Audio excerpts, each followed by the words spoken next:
Bendecimos el nombre del eterno Dios, el único Dios y el verdadero Dios, que nos ha bendecido con toda bendición espiritual en los lugares celestiales en Cristo Jesús. Queremos mandar un saludito siempre a todos los amigos, a todos los hermanos, a todos los conocidos, a toda mi familia. Que la gracia y el favor del eterno Dios esté siempre con todos ustedes. La intención de esta reflexión es que el nombre del Señor sea conocido y que por ya sea una vista o una palabra que le pueda llegar a alguien a través de los medios, que el nombre de Cristo, del Señor, sea engrandecido y glorificado siempre. Esa es la única intención. Los hombres somos polvo. Hoy somos, mañana no somos, pero la palabra del Señor permanecerá para siempre fiel. Quiero continuar con la segunda parte del rey Joacín en Daniel capítulo 1 y el verso 1 y el verso 2.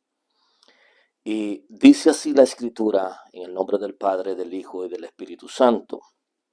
En el año tercero del reinado de Joacín, rey de Judá, vino Nabucodonosor, rey de Babilonia, a Jerusalén y la sitió. Y el Señor entregó en sus manos a Joacín, rey de Judá, y parte de los utensilios de la casa de Dios, y los trajo a tierra de Sinar, a la casa de su Dios, y colocó los utensilios en la casa del tesoro de su Dios. Qué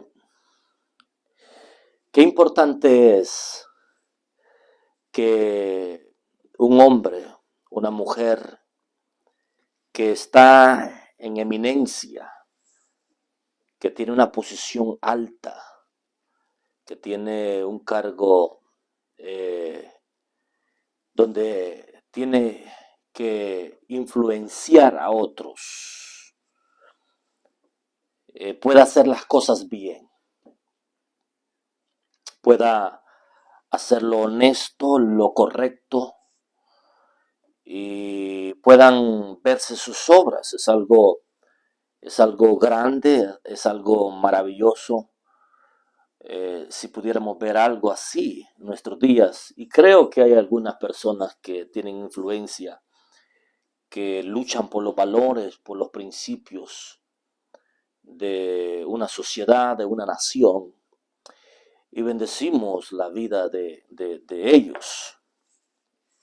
Como dice la Escritura en el Salmo 33, verso 12, bienaventurada la nación cuyo Dios es el Señor.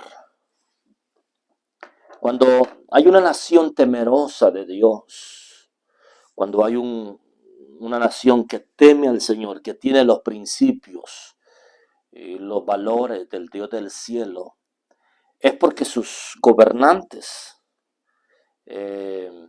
tienen el favor de Dios. Recuérdese usted, Abraham, cuando iba a ir a la tierra de Abimelech, le dice a Sara, no digas que eres mi esposa, porque ciertamente en esa tierra no hay temor del Señor, y me van a matar a mí por causa tuya. Pero Abraham se da la sorpresa de que en esa tierra hay temor de Dios. Y reaccionan diferente. Y le dice, ¿qué has hecho con nosotros? Porque, mis amados hermanos, cuando en el corazón de un hombre y de una mujer hay temor, de parte de temor hacia el Creador, temor hacia el Dios del cielo, esa persona jamás hará daño a su prójimo, jamás hará daño a su vecino, jamás deseará el mal para alguien. Pero si no hay temor de Dios, ese es el gran problema que ha habido en los hombres, en la humanidad. Y eso fue lo que Satanás hizo en Génesis capítulo 6, que metió en el corazón de los hombres su veneno, su cizaña, como dice la Escritura. Y cuando eso es introducido o el corazón de los hombres es minado, se pierde el temor de Dios. Dice que esa generación era de continuamente hacer el mal y Dios vio, dice, que no había arrepentimiento en sus corazones. Es interesante cuando nosotros vemos en este pasaje al rey Joacín, porque nosotros podemos aprender una lección de este rey. Este rey pudo haber evitado esta catástrofe que sucedió con el reino del sur. 70 años de cautiverio. 70 años de estar en una tierra ajena, como dice el Salmo. 70 años de no cantar los cánticos que cantaban en Sión los moradores de Judá. Y la responsabilidad de este rey todavía cayó en él, porque Dios le dio una última chance en Jeremías capítulo 26. Cuando usted lee Jeremías capítulo 26, Dios trató directamente con Joacín a través del profeta Jeremías y a través de otro hombre de Dios que el Espíritu de Dios usó, que lo vamos a ver si Dios lo permite. Hay decisiones que pueden marcar nuestras vidas, nuestras generaciones, nuestra descendencia. Y debemos de caminar caminar en el temor del Señor para que nos vaya bien. Nosotros encontramos, mis amados hermanos, en la historia, la razón por la cual está sucediendo estas cosas. Y creo que la mayoría la conocemos, pero lo que no conocen es que Salomón, cuando ya era viejo, dice la escritura, las mujeres le cambiaron el corazón para que Salomón adorase a otros dioses, que no era el Dios de sus padres, que no era el Dios de David. ¿Y qué pasó? Dios dividió el reino. Dios decidió separar y nace lo que nosotros conocemos como el reino del sur y el reino del norte. En Judá, Jerusalén, y por el lado del norte, Siquén. Recordemos que Dios trató también por el otro lado de conservar la línea de Dios, de conservar sus principios y sus valores, porque le dijo Dios a Jeroboam: si caminas en mis mandamientos, si caminas en mis estatutos, si caminas en las obras que yo he demandado a todos los reyes, te irá bien. Lo mismo era para el reino del sur. Es más, el reino del sur tenía una mayor responsabilidad según Génesis capítulo 49, verso 10. Dice la escritura: el cetro de autoridad no se apartará de Judá. Había más demanda para los reyes que pertenecían a Judá, porque ellos tenían que caminar en el temor de su Dios. Sin embargo, nosotros vemos que nada de eso sucedió. En 1 Corintios, en el capítulo 10, nosotros encontramos al apóstol Pablo hablando de que todas estas cosas han quedado como ejemplo para nosotros, para los que hemos alcanzado los fines de este siglo. ¿Cuál era el ejemplo que el eterno Dios dejó para nosotros? Bueno, el ejemplo era que la primera generación que salió de Egipto había fallado, había tentado al Señor 10 veces y Dios los dejó postrados en el desierto, eliminados, dice el apóstol Pablo. Por eso Pablo dice: yo también, después de haber sido puente, heraldo para otros, yo también vengo a ser eliminado por no seguir los principios, los mandamientos del eterno Dios. En el Deuteronomios, en el libro de Deuteronomios, en el capítulo 17 de Deuteronomio, nosotros encontramos unos consejos del eterno Dios para aquellos que tenían que tener, que iban a tomar el dominio o el señorío, si podríamos llamarle así, en lo que era la silla de un rey. Dice así en el verso 18, cuando se siente sobre el trono de su reino. Eso es un consejo de Dios para el que iba a ser rey. Cuando se siente sobre el trono de su reino, entonces escribirá para sí un libro.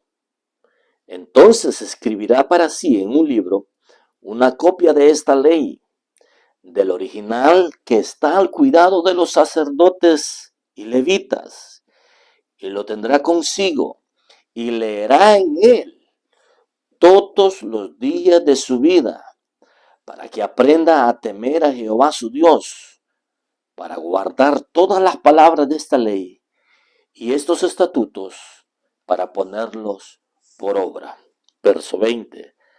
Para que no se eleve su corazón sobre sus hermanos, ni se aparte del mandamiento a diestra ni a siniestra, a fin de que prolongue sus días en su reino y el de sus hijos y en medio de Israel. ¡Qué maravilloso! El diseño de Dios no ha cambiado.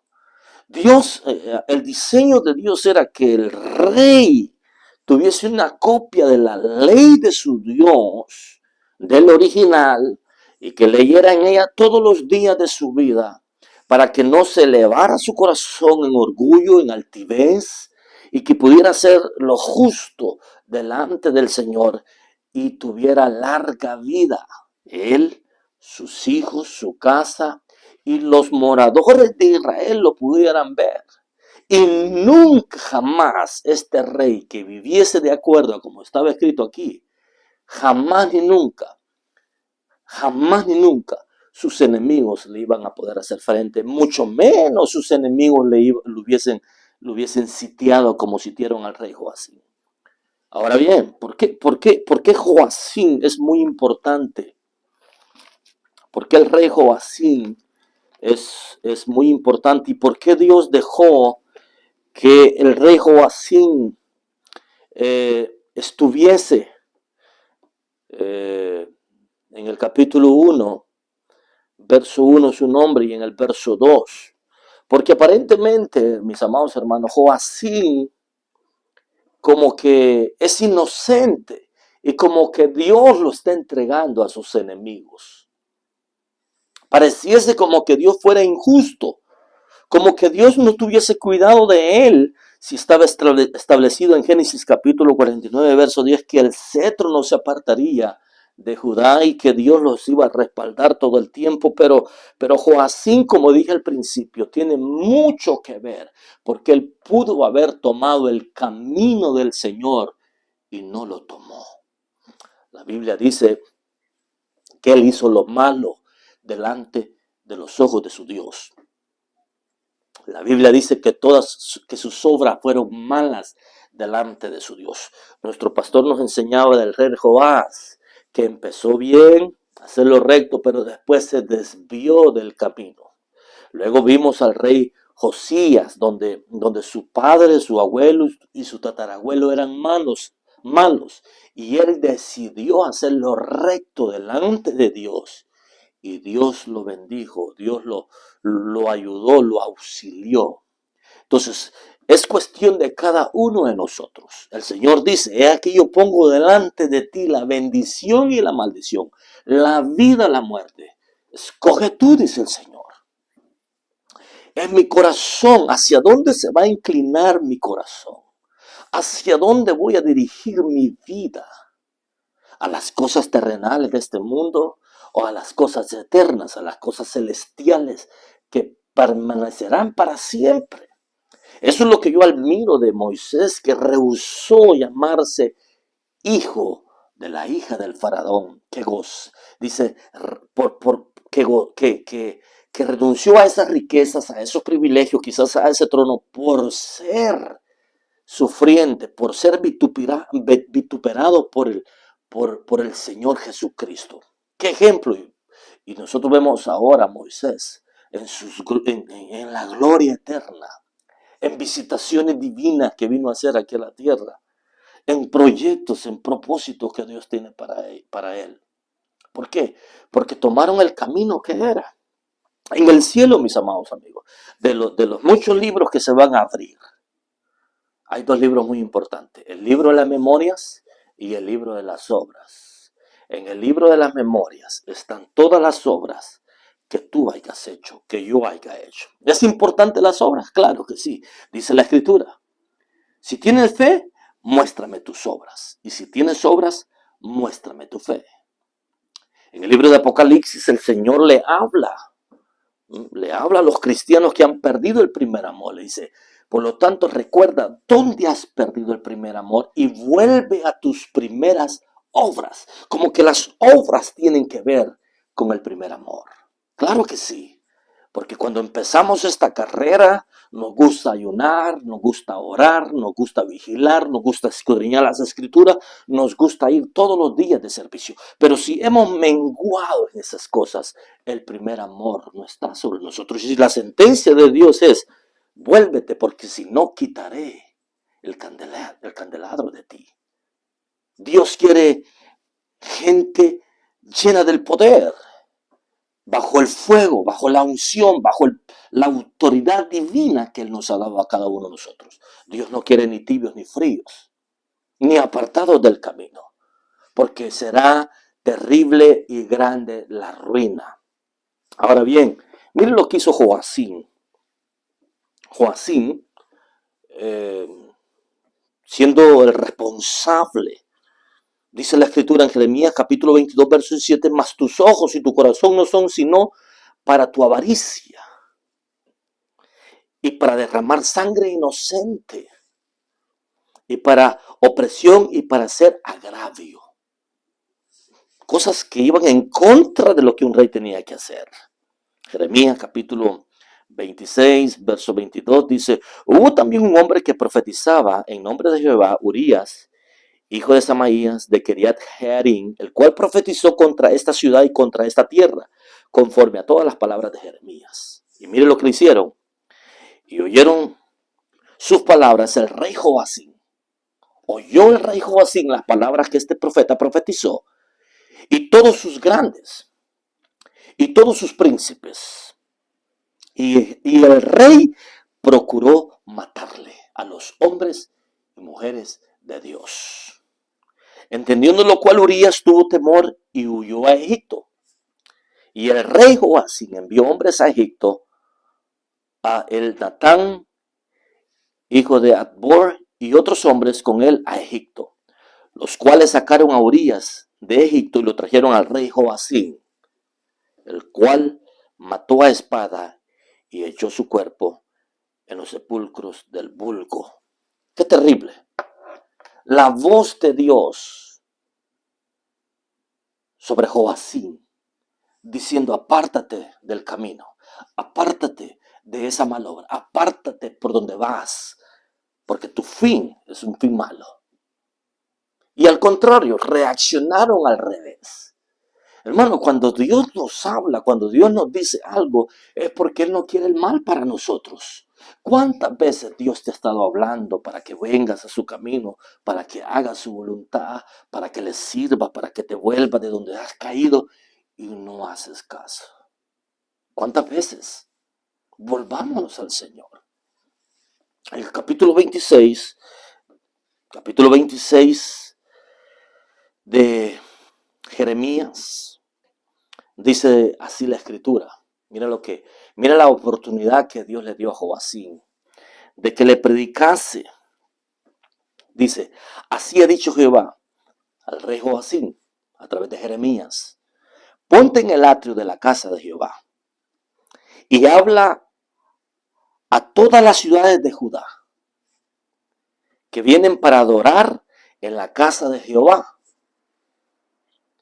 Todas las palabras que yo te mande a hablarles, no retengas palabra. Quizá oigan y se vuelvan cada uno de su mal camino, y me arrepentiré yo del mal que pienso hacerles por la maldad de sus obras. Le dirás pues, así ha dicho Jehová, si no me oyeres para andar en mi ley, lo cual puse ante vosotros. Qué interesante, mis amados hermanos, porque es vergonzoso, porque la Escritura dice que cuando esta palabra llegó, Joacim, los príncipes, los profetas y los sacerdotes dijeron, este hombre es digno de muerte por cuanto ha hablado mal así de esta ciudad. Y no se dio cuenta que era el Dios del cielo llamándole la atención al rey Joacim. Nosotros somos reyes y sacerdotes según el orden de Melquisedec. Dios nos ha mandado que nosotros tengamos una copia de esta ley en nuestra vida, que meditemos de día y de noche en esta palabra.